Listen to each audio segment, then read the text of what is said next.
you just do it, it'll turn out okay. And today, I am with two new guests. Please introduce yourselves. Hi. Hi, I am Beth from Mystic Life. And I am Wendy Bird. So, what is Mystic Life? Mystic Life is a center that we have.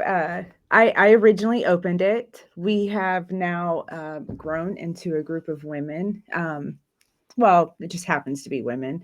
And we decided to create a center that is geared towards soul healing and renewal.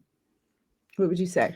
Yeah, I would say that it started with just like a group of people that, Beth kind of knew some different people that she has met, I think, on her spiritual journey. And just we decided to come together to open this place that she had provided. And so I'm a yoga instructor. She's a Reiki master. I'm also Reiki attuned. And we just kind of would sit and talk, and we had this we had these paths and these connections and these different viewpoints. And so Mystic Life is a center that kind of is a melting pot for all different just spiritual practices. Just a place, a gathering place, a safe space for people to come and explore and just feel safe that maybe they can, take what they resonate with and maybe, leave what they don't. So we offer yoga, we offer Reiki, we have a lot of different little classes. So that's kind of what Mystic Life, we're in Xenia. So right across from Biscuit World. Okay. That's it.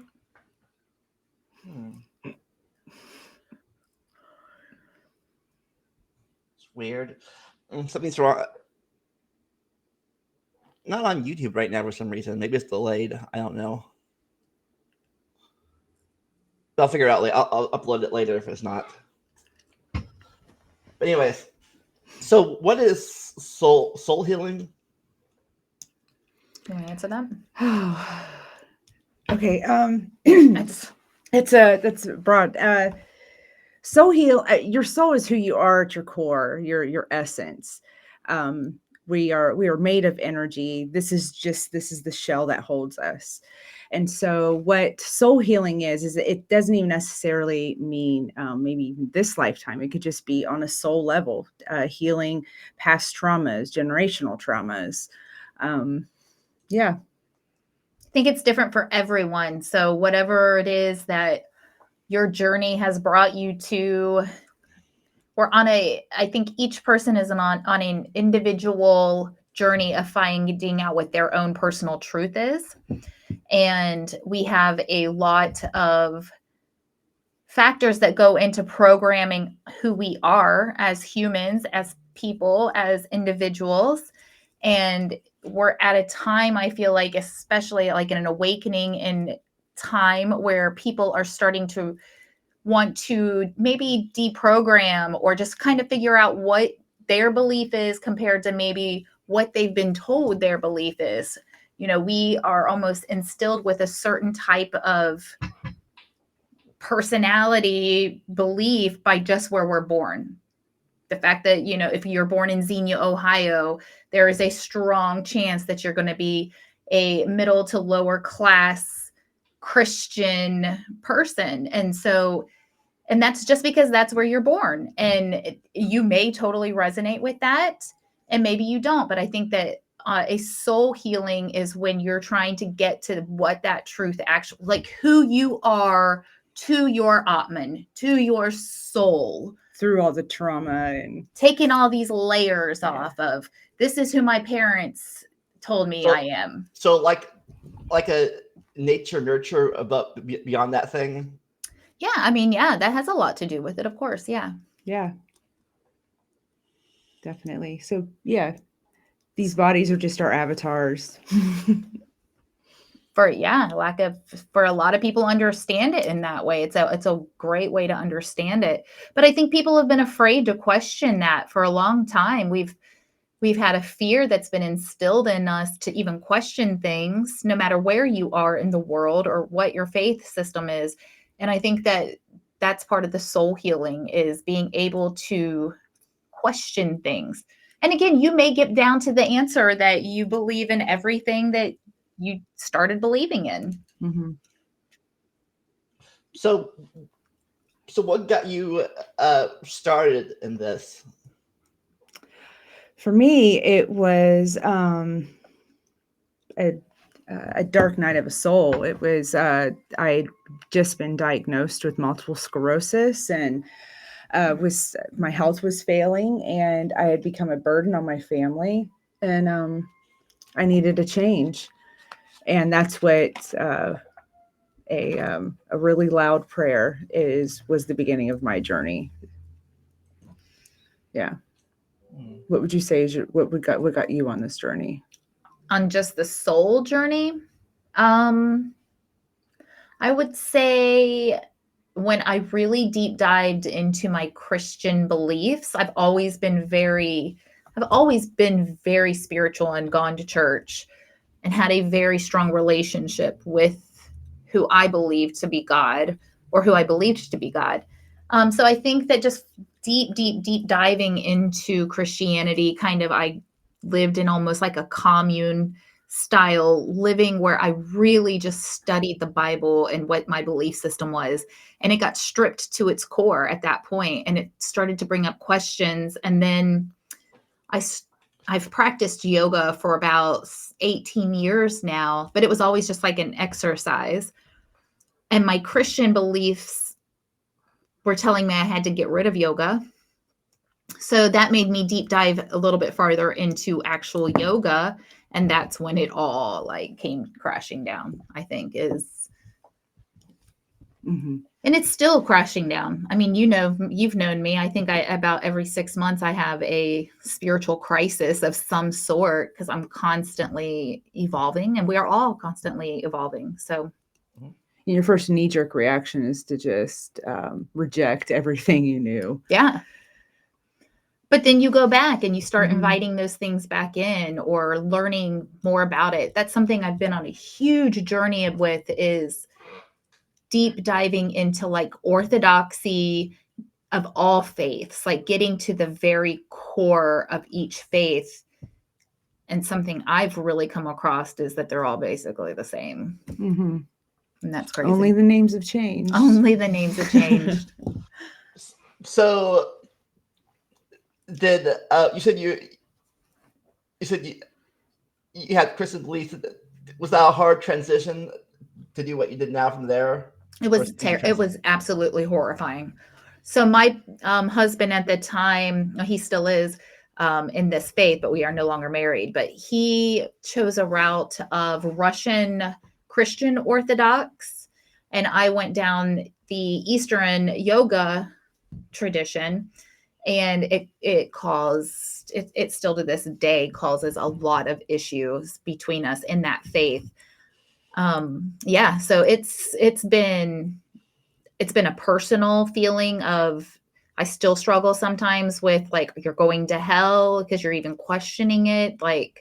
This is what they warned you about. They warned you about New Age, and here you are going down New Age, which is hilarious because yoga is literally the oldest written, it's written in Sanskrit. It is literally the oldest philosophy that they have in Britain. It's not history. A religion. It's a philosophy. Yeah. I had the same issues when I kind of left my Protestant religion I guess I left. I did kind of leave it, but I learned more history and science and stuff. I'm just definitely don't do that. That's bad. When you start looking at the history of it, it really starts to deconstruct on, I think, doing the historical deep dive, not just of the religion, but what's happening in the world at that time. What were the politics? Who were in charge? The people in charge. And it really, again, it starts to make you look at what's happening in the religion at that time. Yeah. I kind of knew stuff when I was still consider myself a Christian, but then after I started leaving, I started noticing more stuff. Wow, that they gay bash a lot and stuff. Like, Oh, absolutely. I was More than I raised realized. Pentecostal, and it's to be. I mean, there's a lot of aspects of it that are absolutely beautiful. There's Yep. just a lot of shame and guilt in there that I Yeah. didn't need as a 6-year-old. I think a lot of it that I enjoyed and still looking for right now later is most of the was the communal aspect of it. Exactly, the fellowship, yes. I think, and that's why I think a lot of people need church. They need the fellowship, and that's wonderful. And that's what Mystic Life kind of Yeah. is it's kind of our place of community. It's just our community. we call it a Mystic Life. We have we've even looked at trying to like not brand it, but like this is what a Mystic Life looks like, you know, being open to that. But just that's what we are as a community of openness, because that is what people really like, I feel, is that community. And I do think that it's something that even like planetarily, like where we're going in the world, we're at the age of Aquarius. Aquarius is that community living. So you're going to start seeing communities really start to evolve. It's just part of where we're at in the history of things. And the more of the political wars that we get in, it's going to force us into more community living. And I truly believe that if you want to get more in touch, you need to turn off the news and get into your community 100%. Oh, absolutely. Absolutely. And you'll see that people really aren't as shitty and crappy as not. People are good down to their soul. But I think that's one reason why we really strive to we see you for your soul. None of the other stuff matters. We don't care who you voted for. We don't care who you sleep with at night. None of that. Not that we don't care. It just, in the grand scheme of things, it doesn't matter. What you call your God, your creator. It's your soul.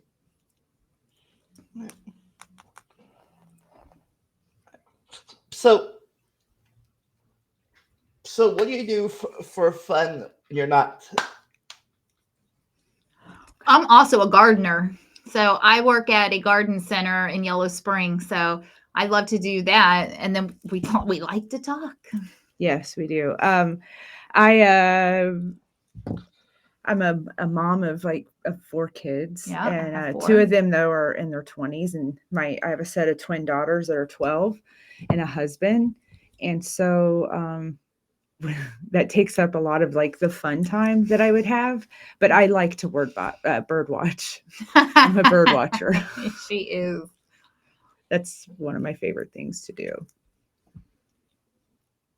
And talk.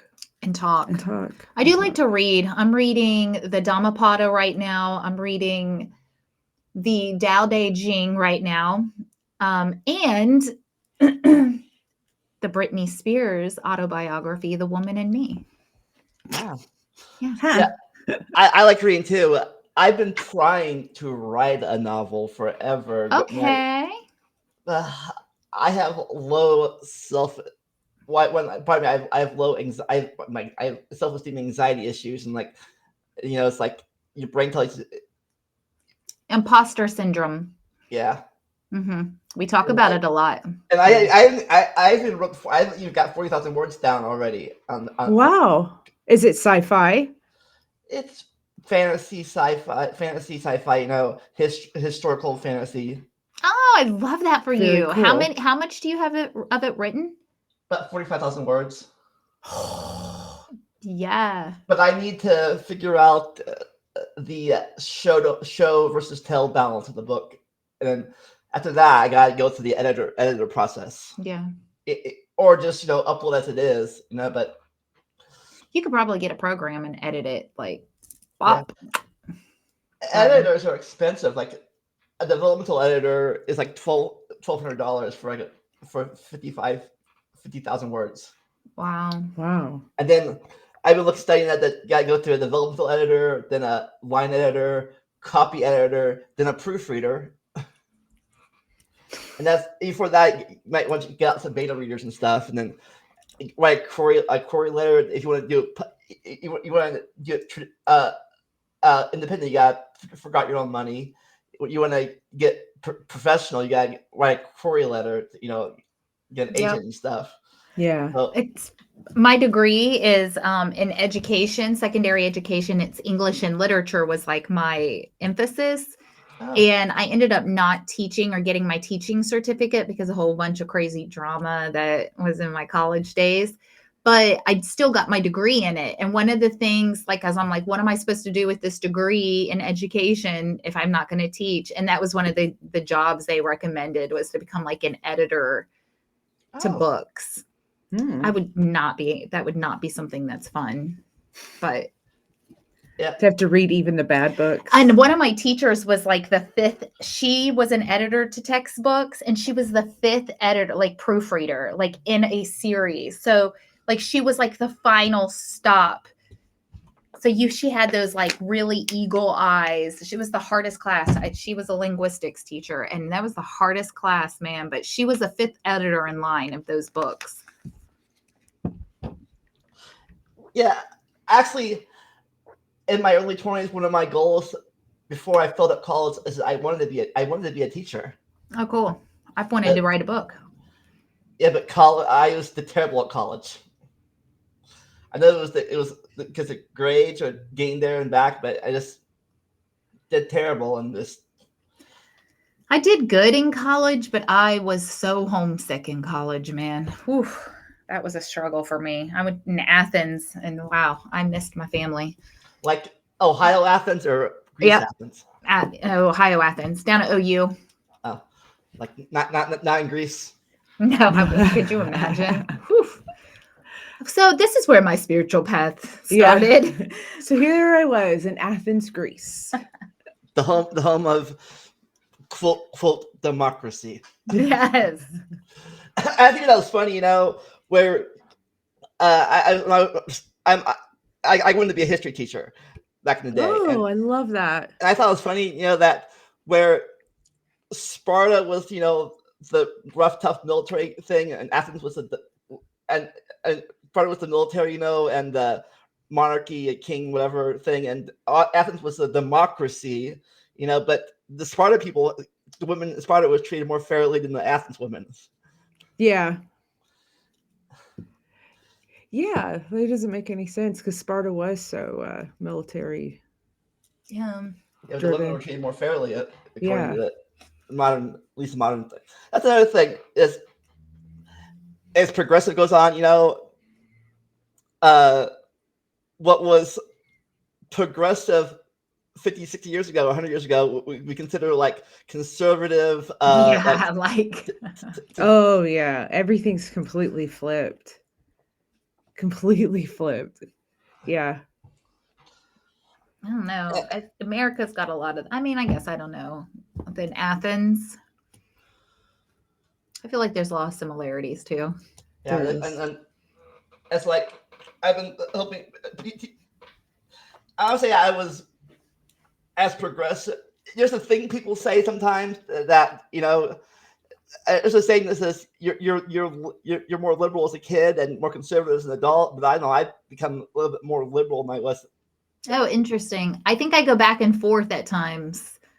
It just kind of depends on where I'm at. But I do think that I'm trying to think if I were more, I feel like I was like, my family's Democrat, like heavy, pretty much Democrats. And then out of defiance to my family, like when I was 18, when I could vote, I was like, I'm Republican. And then I would say, as I started like creeping towards 30, I realized that it was all kind of bullshit and that it doesn't really matter. It doesn't matter. I'm so middle of the road that I'm neither. But my beliefs are very liberal, and like I feel like I have more of a liberal. I feel like you do too, but conservative at the same time. Yeah. Yeah, it's just funny. Some of the people I hang out with, and actually I had a crush on, when I was as a kid, nowadays is like, you're like. Yeah. It's hard, isn't it? It's like, it's like today's battle is the trans battle, trans rights and stuff. Yeah. And people are saying doesn't have rights, and I'm fighting for them. And it's like, why? Well, 10 years ago, you're saying the same thing about gay people. Now gay people, have rights, and before that it was blacks, and Women. it's always a thing. Try to get always someone looking. But that's who we are. I think that's part of that soul healing. It's like, again, going now, that's almost like America's soul healing. And that's where we're at, is like we're realizing we're waking up to old thoughts and patterns and ideas. And that conservative, people are like, you know what? I've had to hide who I am, the trans community. And now people are becoming more in tune with who their true identity is, instead of hiding who they need to be. And so you're seeing that, like, as above, so below. You're seeing it on a personal level. And as each individual wakes up, then it goes into the community. So the more people in a community, that's why it's so important to have community, is that the more you have a community, the more people, then that wakes up the country. And that's what I think we're seeing happening. Whatever side you're on is an awakening of where we're at, truly. Like, it's almost like the light got flipped on and we're all like, oh my God, like you're seeing the room with the lights on. Yeah, I think we're having America as a whole is seeing the light, but getting back political again, unfortunately, the people in charge are still thinking the old way. But it takes that for people to wake up, though. Yeah. Like, it's needed. It is needed. Complacency is the worst enemy to any kind of growth. Boston Tea Party. Coincidence? I think not. Just had it, and what would it be now? The Boston Red Bull party now, or something, or Temu party. Boston Pepsi party. Yeah, Pepsi party. It's going to be interesting to see what ends up like really happening, because I mean, obviously, I think the key to America making it out alive is not to go to the extreme every time. Honestly, I think as a whole, we all just we need to forgive one another. Just forgive ourselves for the things that we've done, and forgive others for what they've done or their ancestors have done. It's generational healing. Instead of going the other way. And it's just, it's history repeating itself. Mm-hmm. Absolutely. And that's it. It's our karmic cycle. We each have our own karmic cycles. Earth, we all, the government, it's a karmic cycle. It's a constant like circle of like, can we pass the test this time? Are we going to fail and have a revolutionary, or do we want a revolutionary war? Like, well, I kind of do. Yep, me too. But I think right now I'm more concerned about revolution issue, but I'm more concerned about other countries attacking us than us attacking each other. I think I have a feeling we are going to. I feel we're going to end up having a revolution, and in the midst of that revolution, other countries will see us as divided, and that's a good way to. Could possibly attack us. I'm not saying it's what will happen. I'm saying that united you stand, divided you fall. See, I've been politics in a while, big major news events a while. But last time we wanted to invade Canada, Panama, and Greenland. Yeah, we'll see. It's funny about that, though. They want to make Canada, the entire Canada, one state instead of dividing it up in each province is different state. They'll make the whole thing a state. Canada's huge. It's bigger than the U.S., right? Is Canada bigger than the U.S.? Oh yeah, it's tough. Totally. I think it's like the second biggest country or third biggest country, and we're like the fourth biggest country. That's right, because it goes. It's like move over Texas. You're no longer the biggest state anymore. It's now Canada. Oh, it's Canada. How do you think Texas would handle that? Like, don't mess with What? Canada. Do you know who I am? We're like, sorry, Texas. I would like that. My yoga university is like stationed in Canada, and I don't have a real ID, so I can't go to Canada. I can't go anywhere without my real ID. Yeah, I heard you. I heard you came. I heard. So I think there's. I don't know what it is. I think I heard a rumor that you have to even have a passport to vote now. Some say you need a passport to vote. Really? Are they going to start that? You heard about that too? I don't know if it's going to pass or not, but it's a rumor I heard at least. Yeah, I did kind of hear that they were going to change somewhat of the voting, and it had something to do with the way that the IDs were like, and it was cutting out a lot of women if they had been married because your birth certificate like had to match your ID or something, and so it was gonna like it's impossible for a lot of women to vote at that Do you think point. they set that up on purpose? They're like, maybe we should just take women out of that, like out of it again. Remember when they weren't voting? And also, I think the voting places are shrinking, not shrinking places, but they're shrinking location wise. Because when I was growing up, well, I didn't really vote, but my first few years of voting, the voting place was like 5 minutes walking distance, and now everyone goes to the same location, like a mile or two down the street. Now everyone's in one place now. The each little district is in a little section. The whole city has one voting district now. Oh, so they consolidated it. Do you think it's because people do a lot of mail-in ballots now? Well, I think probably more now after the COVID pandemic issue. But this happened way before that. Oh, I think it's because what my opinion. This is my opinion at least, that if people have to stand in line longer, they either give up, whatever, mm-hmm. and it's like not worth it. And then people they want to vote don't get voted in and stuff. So like, yeah, it makes sense. Like it's hard to get to as well. Yeah, in 2016, I went there at 6 a.m. to vote, and the line was already long. I didn't get out there till 7:30 a.m. It was daylight by then. So I stayed up after work. I overnighted at work, and I stayed up an hour at work after that, and just walked to the voting place because I wanted to do it. Yeah, I got right in when I voted this year. I did too. It was pretty shocking. And I got really good coffee. They had really good coffee. Have coffee in there. The only time I didn't vote between when I started voting in 2018 and now was the primary in 2020 when the office when they were shut down because the pandemic, and I could never find out the time of the rescheduling. So I ended up with the primary, 2020 primary. Every time I hadn't voted. That's good on you. That's amazing because I've skipped a couple of votes.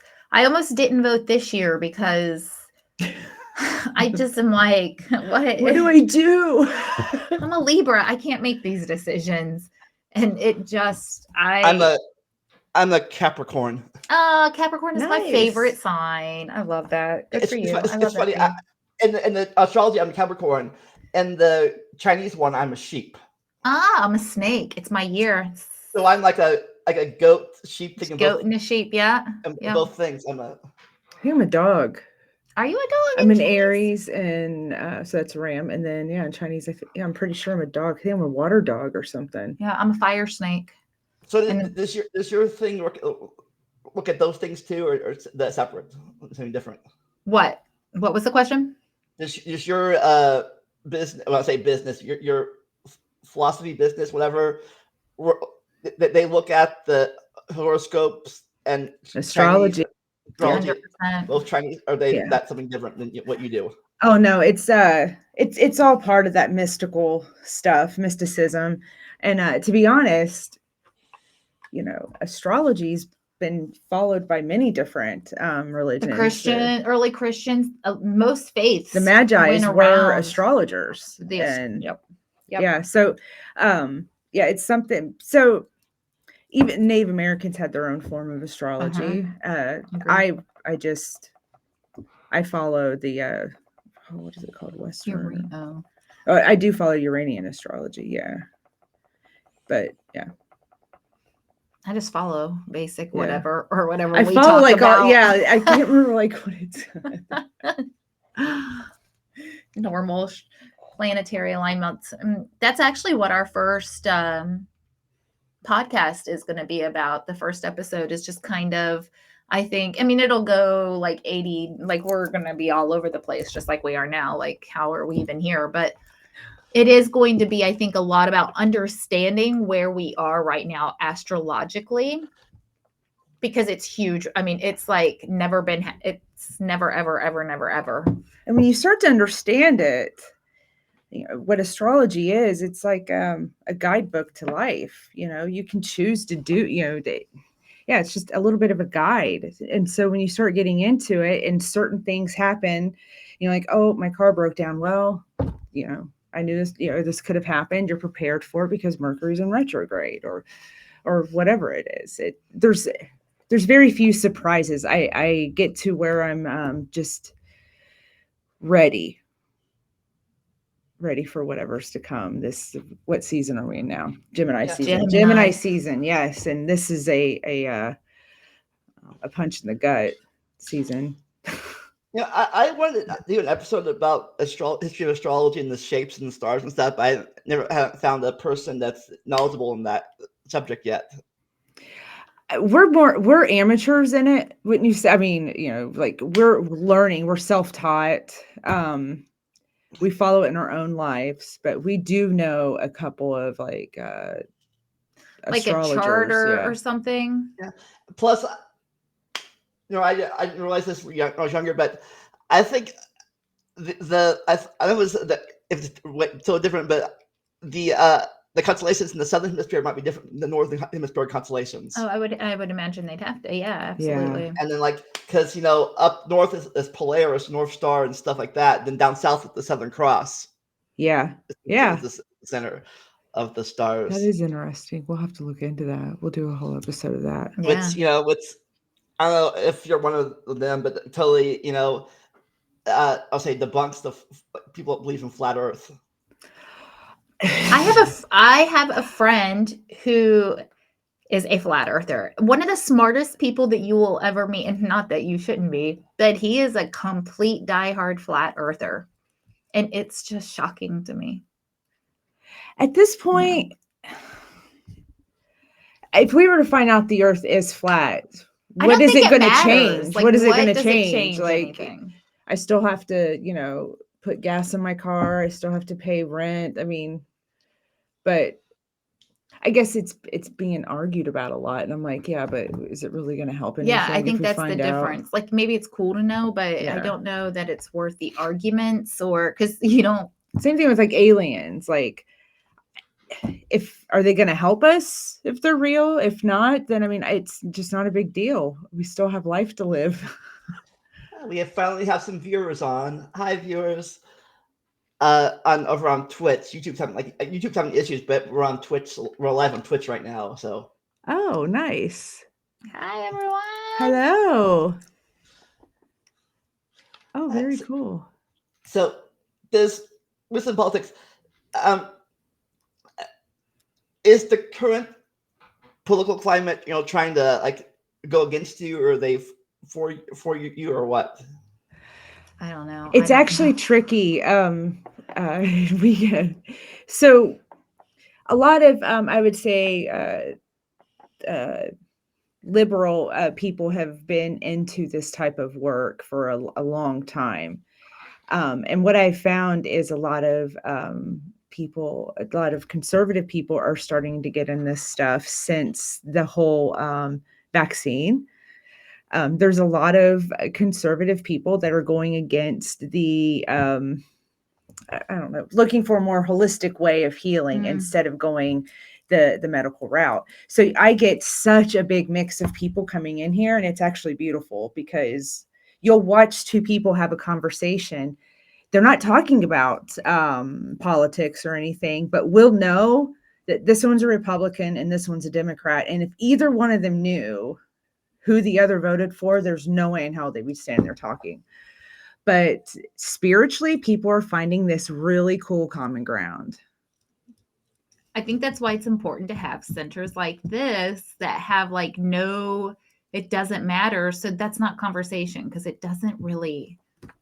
You connect on a soul level. There's more to life than politics that we really don't have that much control over, but we have control over spiritualism, who we worship, who we don't worship. It's beautiful. Yeah. Yeah.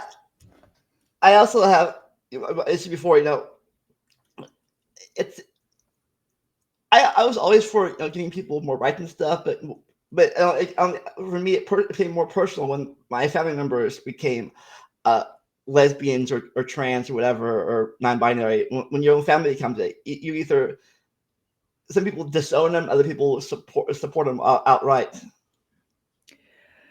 Yeah. I think the key to all that is just love them unconditionally. Yeah, and I think that that's where that you start to find that question on who you are. Can you love unconditionally? Like, does your religion stand in the way? Does your religion truly say not to love this person? Like, that's where I think that until you are maybe really put up against the wall to force yourself to see that change, you're either going to accept it or not. And it's not really, I mean, like I'm a true believer of, obviously I'm just trying to figure out my own damn life. Can't like worry about like what other people are trying to do. But I think that it comes down to like that truth on who you are. And, there's like a mantra or a belief in just like like the way that we should live, and the way to live unconditionally is to just allow people to realize that all people everywhere want to be happy and free. And when you can find that connection and the compassion, it's like, that's why community is so important, so that you can connect. Yoga means connection. It means to yoke together, to bring together. So that's what it's about. Can you connect on a soul level? Can you connect to yourself? Can you face who you are truly on the inside? Can you connect to the person sitting next to me? Can I connect to the person that has complete opposite viewpoints, has had a whole different life than me? I don't believe in anything that they believe in. I don't even really like them. In fact, I can't stand them. Can I still love unconditionally? Doesn't mean you have to like them, but it has to mean that, can you respect that person as an individual that's just trying to live their life just like I'm just trying to live my life? And that is true connection, and that is what we're looking for. Yeah, I'm full for that. I just like, I do have a stopping point. However, me personally is, if their thing is hurting my loved ones, I'm like, trying to hurt my absolutely. loved ones. Because it's like, not conditional. Yeah. Well, it's still okay to have boundaries. I mean, obviously.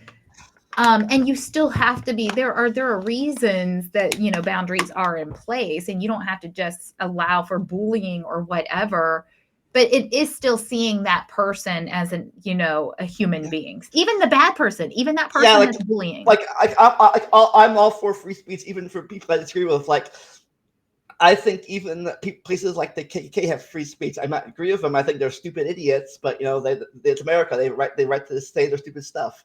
Yeah, and if you take free speech from one group of people, then it's going to be easier to take it away from every group of people. So sometimes there's these little necessary evils that we kind of have to deal with, but it's better for the it's like that. Collective. It's like that Nazi porn. Yeah. First they came forward, they didn't care about them, and then they didn't care about that other person either, but also they came for me. Like, all right, somebody help me. Like, oh, no one's left.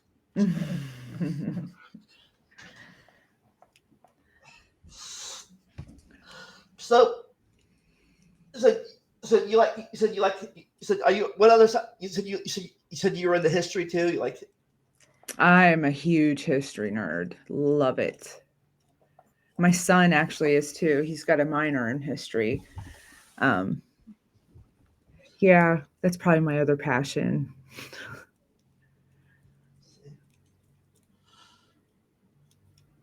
Sorry, I'm reading the comments.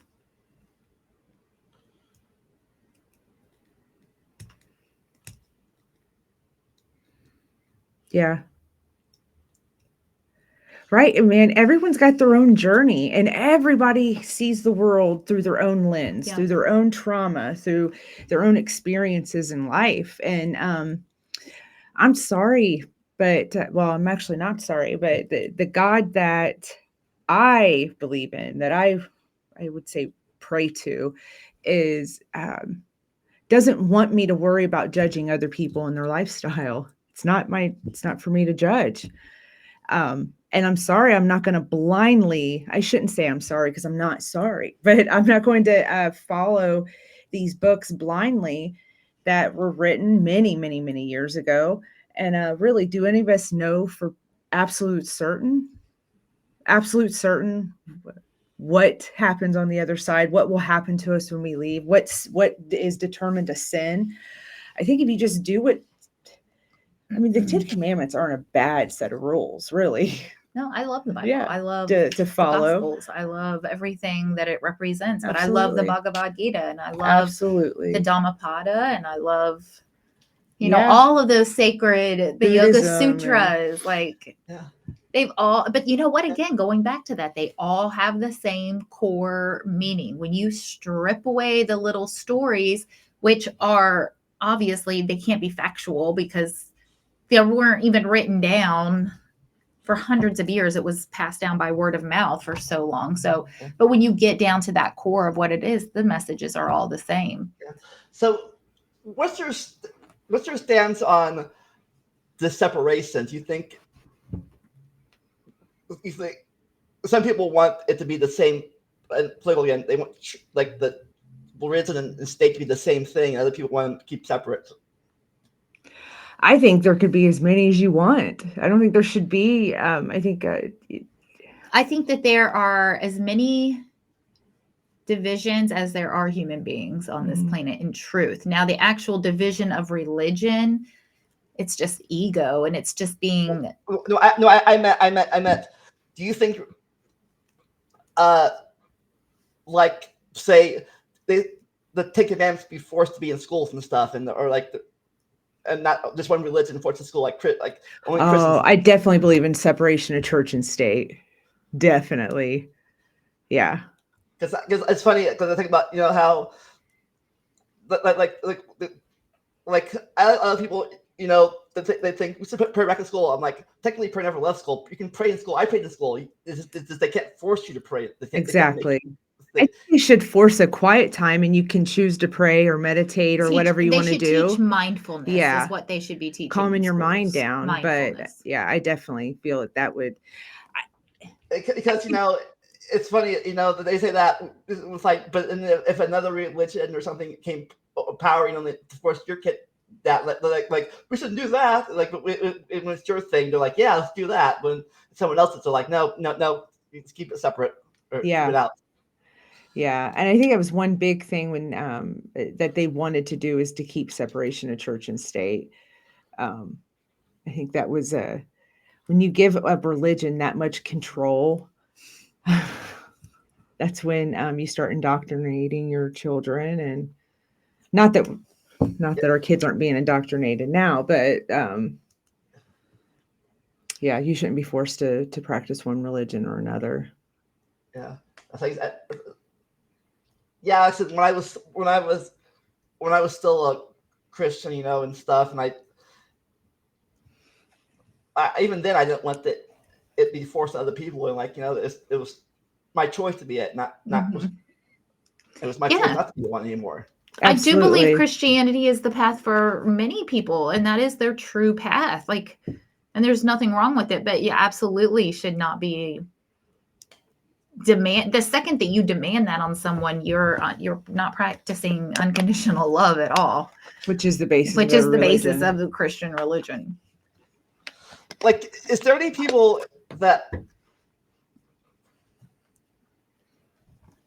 is there ever a time that was forced on anybody, was your belief or system was forced on anybody, or was that never been was that ever the political climate of any history?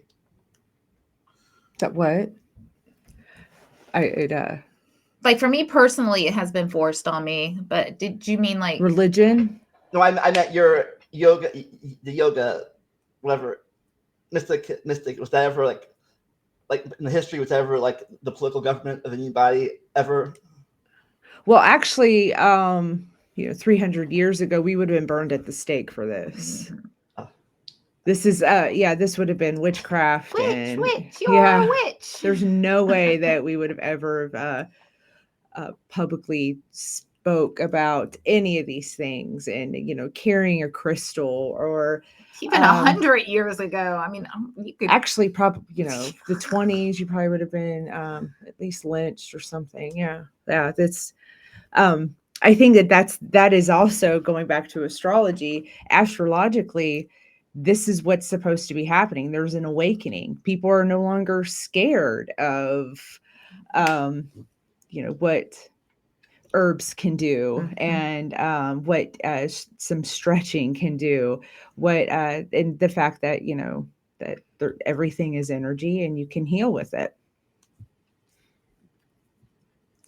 Is there any other subjects in school you like besides history? You like science, math, literature, English, writing? I liked social studies. My degree's in English and literature, so yeah. Nerd. I'm just kidding. And I love to read, and one of my favorite parts about reading literature was the history of what was happening English. At the time. Yeah, I really loved English. Math, it was my bugaboo. Just I hated math, dude. Once we had to count higher than 10, I just couldn't. If my keep fingers couldn't cover it, I just. The first I ever got in math was algebra and geometry. Never got past that. Algebra punched me in the face. I couldn't do it. And then I did plane geometry, and that was. I still memorize the basic algebra rules about how A plus B is the same as B plus A, or Right. And is this English or math? A plus A. I didn't even roll. A times 1 is the same as A plus 0. Or whatever the rules were. Equals X. Yeah, I still got it memorized. Not me. I didn't at that time either. I memorized it for the test. That's the thing. One thing is I have a good memory, sometimes for good or bad. I remember stuff, the good stuff, and being bullied. I remember being bullied 20 years ago. It's still affected my brain. That's cool. Oh, I wish. Like I said, it's both good and bad.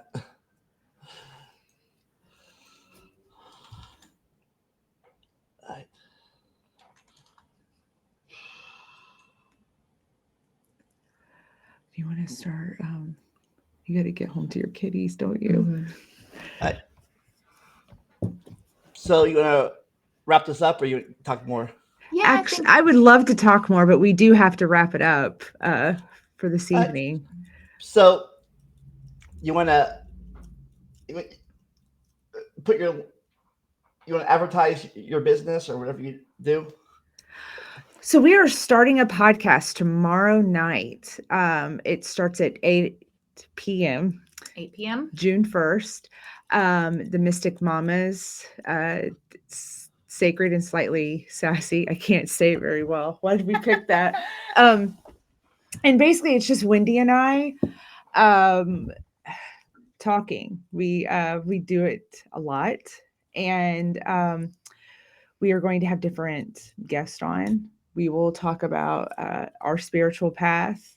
I think people like to talk. They want to talk about what their path has been to getting. And that's something that running this place has helped us see, is that is what people, they want, is they have these questions, they've had these realizations.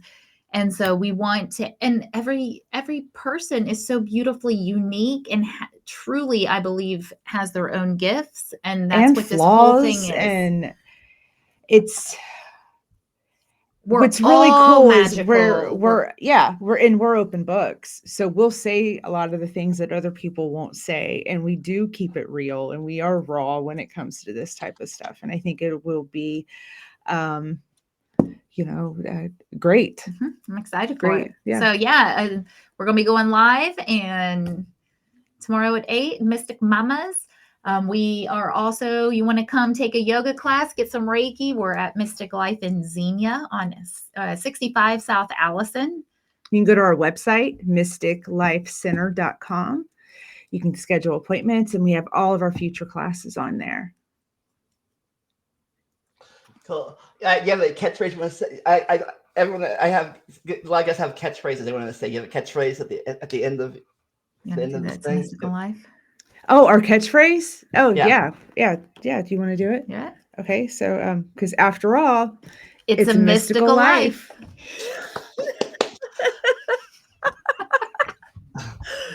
My catchphrase at the end of this is never stop learning and enjoy the randomness. Yay. Nice. I love it. I agree. Well, thank you, Lamont. It has been wonderful seeing you. Thanks for all your help with everything you do. Everything. We'll see y'all next time. Thank Bye. you. You too. Bye. Hey, thanks for watching my podcast or Let's Play. If you want to help support my channel, you can make a monthly or yearly pledge on Patreon, or just a one-time donation on Vimeo, PayPal, or Cash App. For those looking for something to wear, we have some shirts, hats, and other stylish things in our merch store. If you enjoy gaming, you can always follow and sub to me on Twitch. For those who don't want to give money, I have an Amazon and Steam wish list who can help the channel out. And of course, just liking, leaving a comment, and sharing this video helps more than you can imagine. And always remember to never stop learning and enjoy the randomness.